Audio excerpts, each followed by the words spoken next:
Hello, and welcome to another episode of Teaching with Inquiry.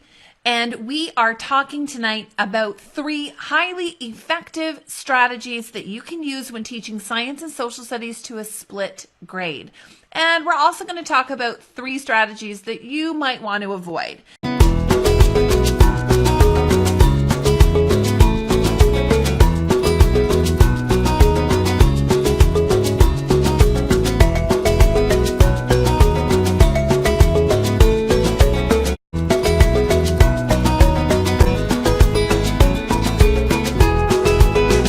So thank you so much for joining me. My name is Patty, and I am a 4-5 junior grade teacher here in Ontario, Canada.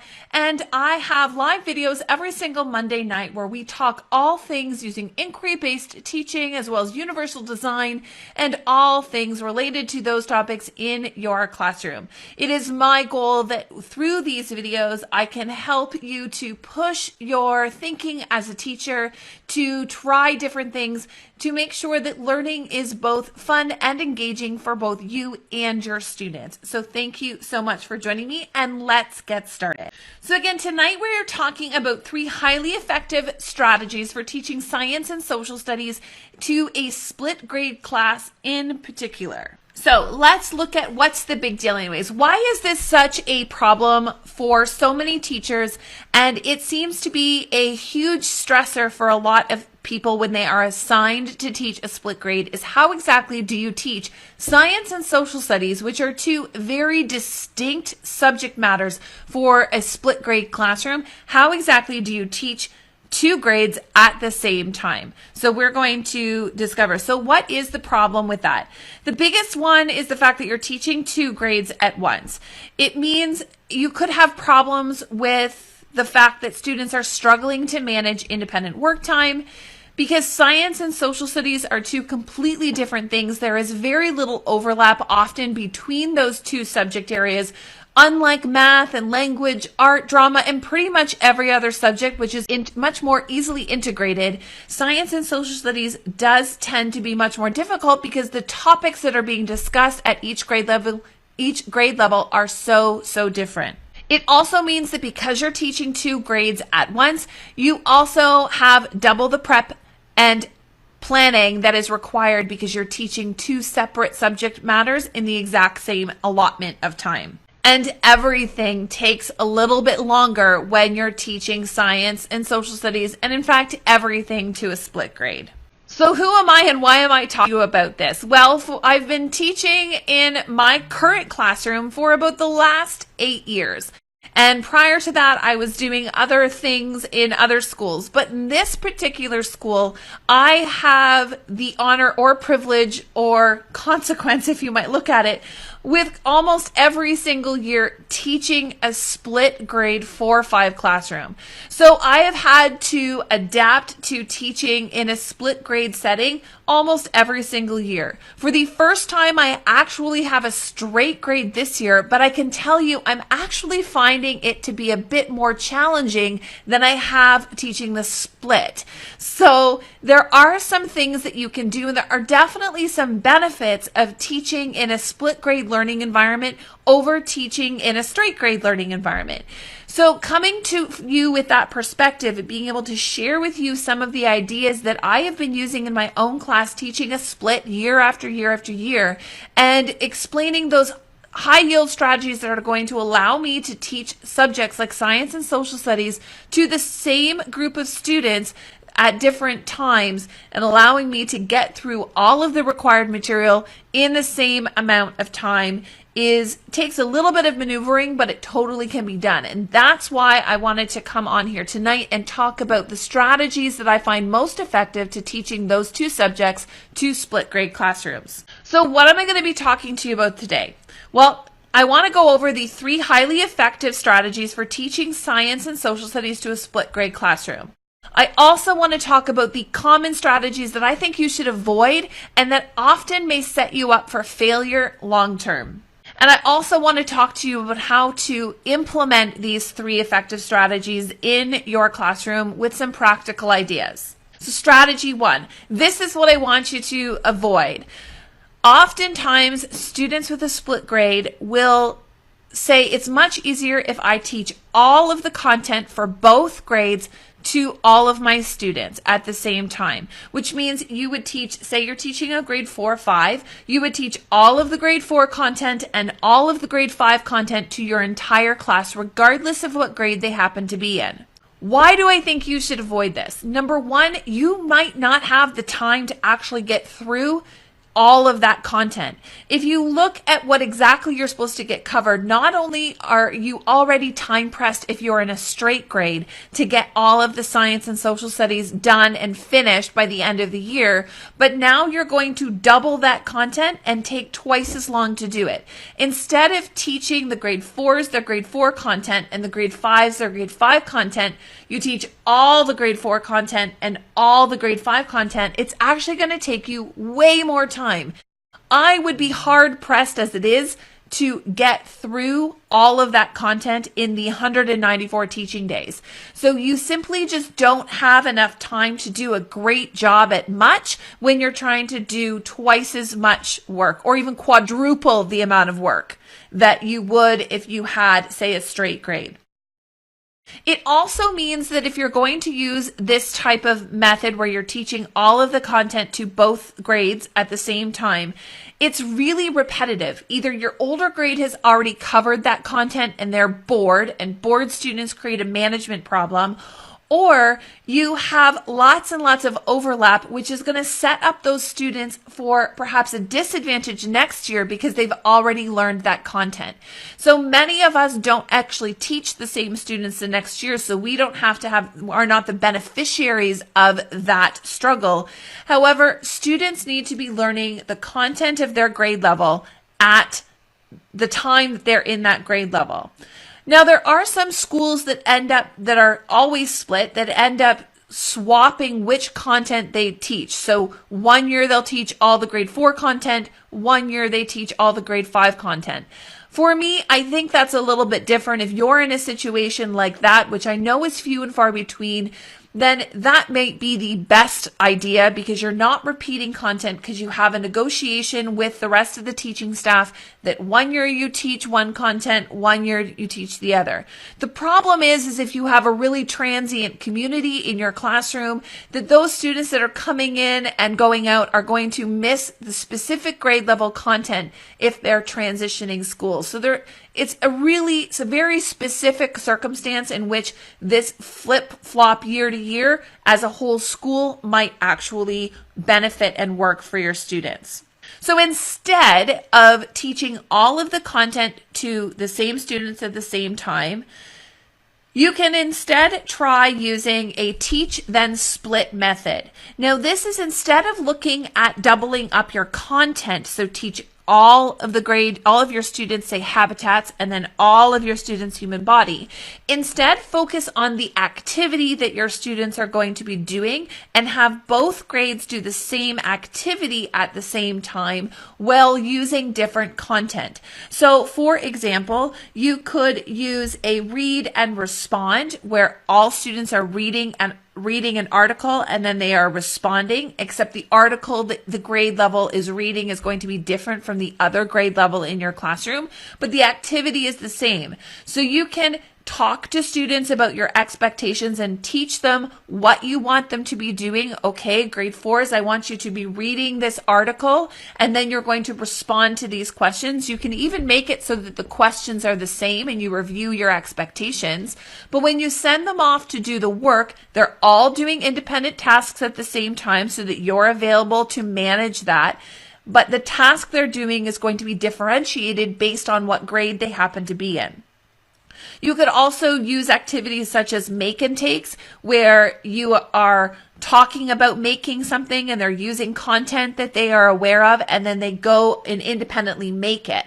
So this is something like a game board, where if you're asking them to make a game board, your entire class could be making a game board as a review activity, but the content of their game board is going to be different depending on what subject matter they happen to be focusing on. Same with an interactive notebook. This is something where they're going to kind of do as a reflection or review, and it's often they're cutting and pasting and assembling. Both grades can be doing this at the same time. However, what they're creating is going to be different. So the activity is the focus on what it is they're doing so that all students are doing the same activity at the same time, but the content of that activity is going to be different depending on what grade it is they're working on.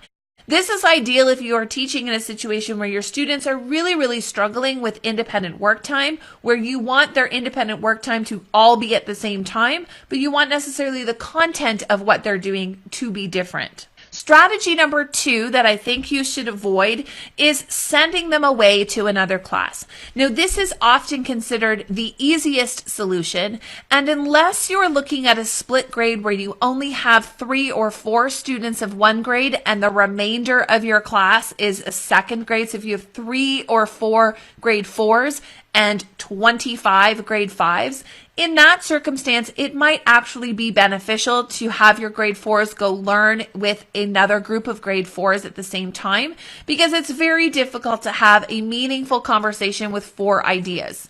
So you want to have a bit of a larger group. So if you have 6 or more students in one of your grades, I would avoid sending them to another classroom.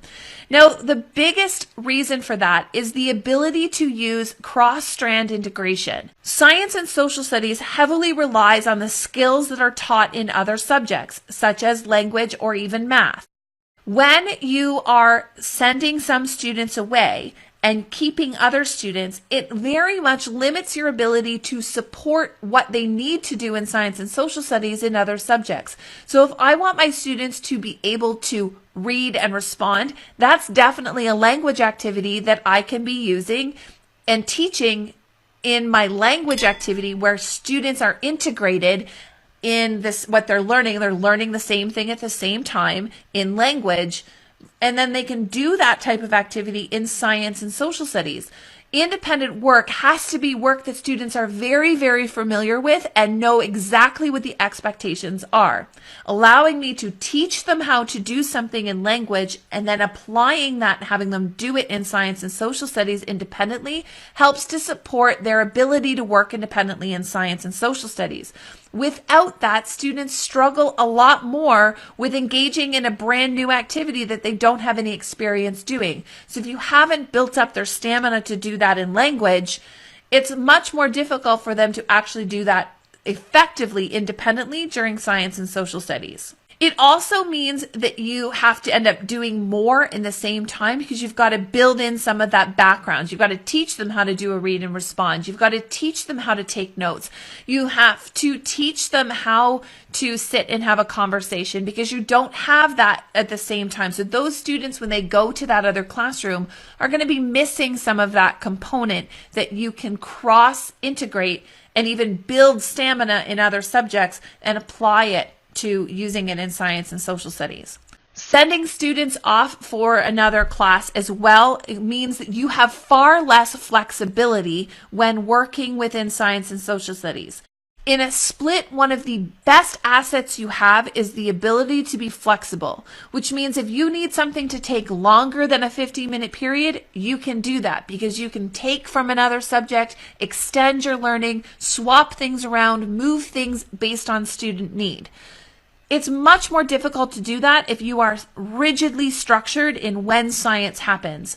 Science, when you're teaching your whole split, science can happen whenever you have time to have science. Science can happen when another grade is working on another topic. So instead of sending students away, if you've got a group of 6 or more students in one grade, that's enough to keep them with you. And instead, try open learning. Now, open learning means that just because it says science on your schedule doesn't mean that every student is necessarily engaged in a science activity.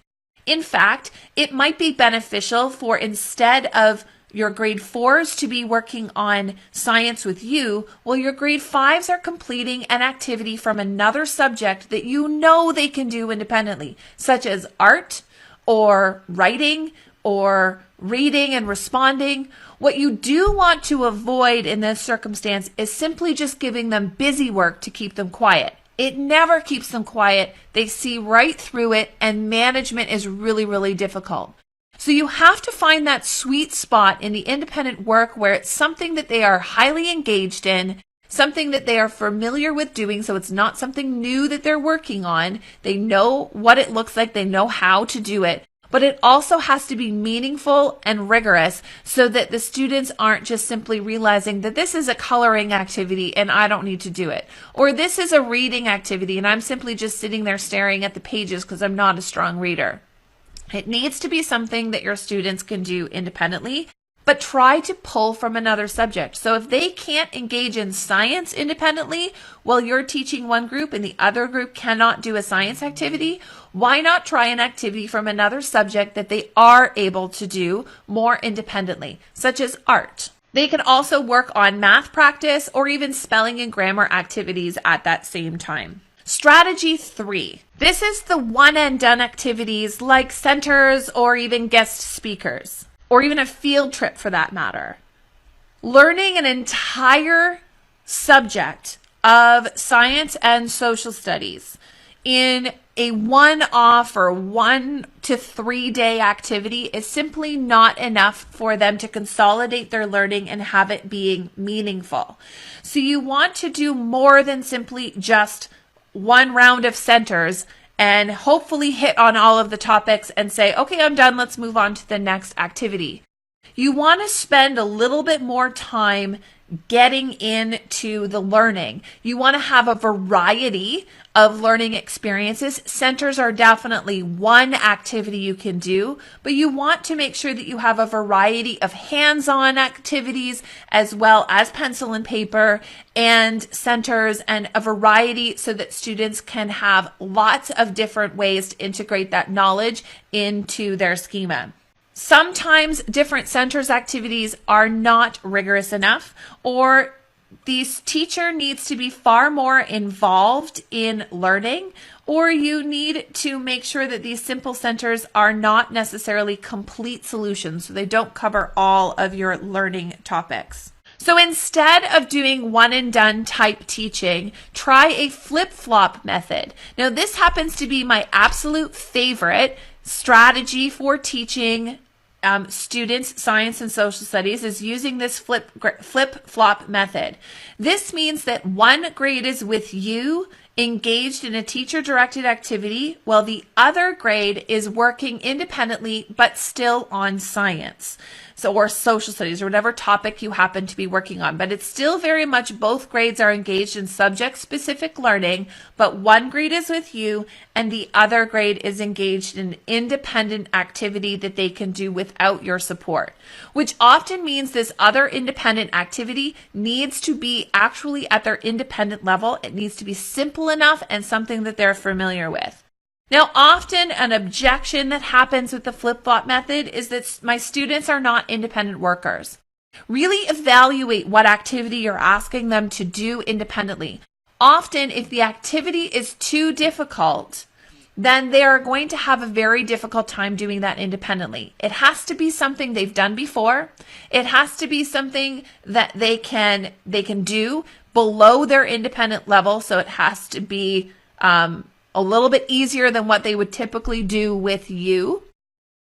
You also have a often objection of, how do I know what they are doing, what they're supposed to do? There has to be some checks and balances that you put in place with the flip-flop method that hold students accountable for completing the assigned task during independent work time. You may not need to be on top of them all of the time making sure work is getting done, but you do need to have a system in place that allows you to follow up on that learning to ensure that students are getting through the learning. And this could be a reflection activity after the independent learning where they share what they learned. It could be a quick exit card, or it could simply be you collecting and checking that the work was completed as you had assigned it. So when you're using the flip-flop method, try to look at the two different types of tasks that you have going on in your classroom. One are far more rich because they're with you and you can do a lot more teacher directed led. You can even facilitate lots of inquiry through here and help to guide your students along that path because they're with you.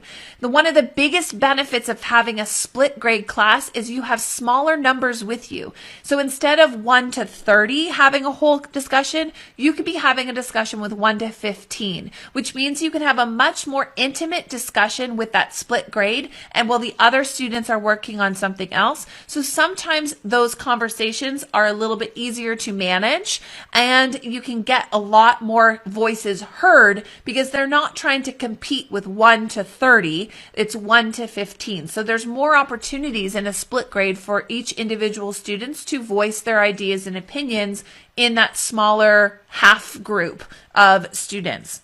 So try for your teacher-directed activities, knowledge building circles, experiments. You want to introduce new activities and new learning here with the teacher-directed support. You also want to do that accountability piece where you're asking them to reflect on something they did independently or to consolidate some of their learning. And you also could be doing an interactive activity. One of my favorites is doing the human heart activity where I set up bean bags and hula hoops on my carpet and students jump through like their blood cells and they jump through the 4 chambers of the heart, dropping off old blood or white blood cells and red blood cells. So that's an interactive activity that I definitely wouldn't be asking my students to do independently, but it is something I'm going to ask that they're going to do while with me. And it's not exactly an experiment, but definitely a really fun, engaging activity that students can participate in. But on the flip side, you have the other grade, and what are they doing at the same time? They're going to be doing an activity that does not require a lot of movement, and it's something that they're going to be familiar with because you've taught them how to do it in another subject, or it's something that you've done over and over again in previous science and social studies that they're very familiar with what this looks like. It does require a little bit of training, as well as the understanding from you that what independent work looks like in your classroom. So they could be doing things like reading and responding, watching a video on a topic that is relevant to what you're studying. They could be completing an interactive notebook where they're actually cutting and pasting and assembling and writing things out as their reflection piece in their independent notebook. Or they could be doing either some research and writing as well. So there's lots of things that they can do independently in your classroom doing the flip-flop method. So the question then is, what do you do if they are not independent yet? Well, if they're not independent, it's a matter of training and getting them to be as independent as possible. I always try to remember that independent work does not necessarily mean that students must be silent and they must be not moving or sitting in desks. Independent work looks like quiet, but not silent. I want them engaged in their learning, but that doesn't mean that I have the time to be policing every conversation they have. At some point, I do need to let go and allow them to fail just a little bit, that if they decide not to use their class time wisely, that there is accountability built into what I'm doing so that they can understand that when they are working, they will have to complete this work because I will be following up on the fact that it is. And the consequences of them not really knowing what's happening later are enough that will motivate them to be doing it. It also needs to be as engaging as I need to make it so that they actually are able to engage in it. If they are truly not independent and you are really, really struggling with that, try a different subject matter instead of the flip-flops. So instead of doing the flip-flop method, try open learning where you're pulling in other subject matter to do independently. Perhaps they can't do the science work independently, but perhaps you can try using stuff from another subject such as writing, math, language, or art. Or third, maybe you need to try that teach and work method where each group is working on the same independent activity at the same time with different content. So there's a variety of ways depending on the needs of your students. Another question is, isn't teaching one grade easier? Well, Sometimes yes, but other times no. One of the largest challenges that I'm finding this year for the first time having a straight grade is the fact that I am trying to conduct knowledge building circles or I'm trying to do whole group lessons with 20 kids.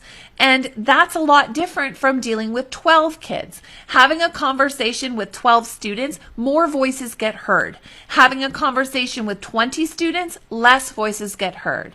So it means that I'm not able to have touch points with each student and be able to as easily assess to make sure that more students are involved in the learning. And with a split grade, I actually have more opportunities because I have less students in with me at one time. So it's like I have a very large guided reading group instead of a whole class activity. So cutting my class in half and just dealing with half of my class means I can have I can still have a really engaging conversation, but I actually get to hear more voices in that split grade. So there's definitely some benefits. Secondly, every straight grade is actually a split grade when you look at the amount of individual education plans differentiation that needs to be happening in your classroom. I have yet to be in a class where every student in my class is learning at their assigned grade level. So the reality is that every class, whether it is on paper a split grade or not, is still operating with that split grade mentality. And when do I prep and plan it all? Well, this definitely does take the time. I won't lie to you, planning for a split grade is going to be more work than planning for a straight grade. So that's where I really think the solution is finding resources that are going to allow you to use these variety of methods where you have all of your subject matter covered in a variety of learning strategies. So you have experiments, you have hands-on activities, interactive notebooks, you've got centers, you have read and respond activities. You need to look for things that are specifically designed for split grade teaching for science and social studies. And for madlylearning.com, you can find those on my Teachers Pay Teachers store. I have split grade learning resources that are specifically designed for split grade classrooms. They're planned with a split grade in mind first, and then I do make them available for straight grades. But with planning them in mind for a split grade first, the ability for you to use any of these three strategies of the teach first and then do, whether it is the open learning model or a flip-flop model, all three of those are available because you have a variety of activities to make sure that you can cover both split grades at the same time during the same period. So if you want to find more information about these combined science and social studies grade units, you can find those on www.madlylearning.com/shop store. If you have any questions about my in my split grade inquiry-based resources for science and social studies, feel free to drop a comment here, or you can send me a message on either Facebook, Instagram, or email me at info@madlylearning.com. Thank you so much for joining us, and we will see you next week. Bye for now.